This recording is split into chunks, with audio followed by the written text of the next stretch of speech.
ఎంతమంది అయితే రాజశేఖర రెడ్డి గారు వెనకాల చనిపోయారు వాళ్ళందరికీ కూడా ఈరోజు రాజశేఖర రెడ్డి బిడ్డ కాంగ్రెస్ పార్టీ నివాళులు అర్పిస్తుంది.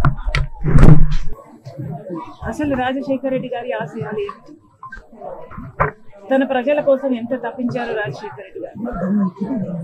ఒక జలయజ్ఞమైనా, ఒక ఆరోగ్యశ్రీ అయినా, ఫీజు రీయింబర్స్మెంట్ అయినా, ఇందిరమ్మ ఇళ్ల పథకం అయినా, ఇలాంటివి ఎన్ని, రుణమాఫీ అయినా, ఇలాంటివి ఎన్ని చేశాడు రాజశేఖర రెడ్డి గారు. మళ్ళీ అలాంటి పాలకులు ఎందుకు లేవు? మళ్ళీ అలాంటి పాలన ఎందుకు లేదు? మన రాష్ట్రం ఏర్పడి 10 సంవత్సరాలు.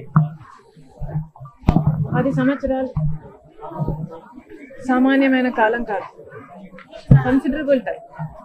ఎంతో జరిగింది. ఎందుకంటే రాజశేఖర రెడ్డి గారు 5 సంవత్సరాలలోనే ఎంతో జరిగింది, ఎంతో అభివృద్ధి, ఎంతో సంక్షేమం చేశారు. కానీ 10 సంవత్సరాలు అయినా కూడా మన రాష్ట్రం ఎక్కడ మొదలైందో ఇప్పటికీ కూడా అక్కడే ఉంది. ఎక్కడ వేసిన గొంగలి అక్కడే ఉంది. అభివృద్ధి జరగలేదు, ప్రత్యేక హోదా రాలేదు. కనీసం ఈ జిల్లాలో మాట్లాడుతున్నాం కాబట్టి కనీసం ఈ జిల్లా కడప స్టీల్ ఫ్యాక్టరీ రాజశేఖర రెడ్డి గారి కళ, అది కూడా నెరవేరు.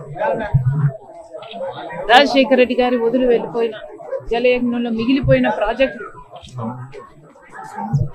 అటు చంద్రబాబు గారు కానీ జగన్మోహన్ రెడ్డి గారు కానీ ఇద్దరు ఆరోగ్యశ్రీ అయితే ఎవరికి ధ్యాస లేదు, అందరూ నీరు గారుస్తున్నారు. కడప స్టీల్ ఫ్యాక్టరీ, కడప నుంచి ముఖ్యమంత్రి అయ్యి ఉండి కూడా జగన్మోహన్ రెడ్డి గారు కడప స్టీల్ ఫ్యాక్టరీని 5 సంవత్సరాలలో సాకారం చేయలేకపోయారు. ఏ బీజేపీ పార్టీని అయితే రాజశేఖర రెడ్డి గారు వ్యతిరేకించారు, అదే బీజేపీ పార్టీ గులాంగిరి చేస్తారు. మరి ఇదే నా రాజశేఖర రెడ్డి గారి ఆశయాలు నిలబెట్టడం. ఒకసారి అధికారం ఇచ్చిన ప్రజలు ఏమి కోరుకుంటున్నారు, రాజశేఖర రెడ్డి గారి ఆశయాలు ఏమిటి, మహానాయకుల ఆశయాలు ఏమిటి అని పాలకులు ఆలోచించాలి, మేలు చేయడానికి ప్రయత్నించాలి. మా వరకైతే కాంగ్రెస్ పార్టీ తరఫున మాటిస్తున్నాం, రాజశేఖర రెడ్డి గారి ఆశయాలకు కాంగ్రెస్ పార్టీ కట్టుబడి రాజశేఖర రెడ్డి గారి ప్రతి కళను నెరవేర్చే దిశగానే రాజశేఖర రెడ్డి గారి బిడ్డ అయినా కాంగ్రెస్ పార్టీ అయినా పనిచేస్తుందని రాజశేఖర రెడ్డి గారి అభిమానులందరికీ మరొకసారి మాటిస్తున్నాం.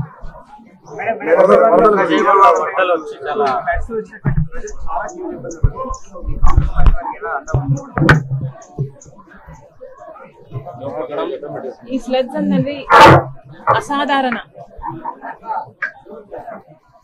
పరిణామం. గత 20 ఏళ్ళగా ఎప్పుడు జరగలేదు అని అంటున్నారు. అది ఇంత గొప్ప విపత్తు ఫోర్సీ చేయలేకపోయారా? ఫోర్కాస్ట్ చూడలేకపోయారా? వార్నింగ్లు ఇయ్యలేకపోయారా? ఇంత విపత్తు జరిగింది, మొత్తం అంతా కాపాడటం సాధ్యం కాకపోయినా ఏ మరకు వీలైనా ఆ మేరకైనా ఏమైనా ముందే చేసిండొచ్చునా? చంద్రబాబు గారు సమాధానం చెప్పాలి. ఇంత గొప్ప విపత్తు వస్తుందని ప్రజలెవరూ ఊహించలేదు. కాబట్టి వాళ్ళకు అండగా నిలబడాల్సిన అవసరం ఉంది. కేంద్ర ప్రభుత్వాన్ని కూడా నేషనల్ డిజాస్టర్ రిలీఫ్ కింద ఏది అవసరమైతే, బలగాలైతే ఏమీ లేకపోతే రిసోర్సెస్ అయితేనేమి ఆదుకోవాల్సిన అవసరం ఉంది. కాంగ్రెస్ పార్టీ తరఫున ప్రతి కాంగ్రెస్ కార్యకర్త, ప్రతి కాంగ్రెస్ నాయకుడు ప్రజలకు అండగా నిలబడతామని మాటిస్తున్నాం. మేము ఏ మేరకు సాయం చేయగలిగినా ఆ మేరకు చేస్తాం. అందరూ విల్లింగ్ గా ముందుకు రావాలి, ఆదుకోవాలని మరొకసారి ఈ సందర్భంగా థ్యాంక్ యూ.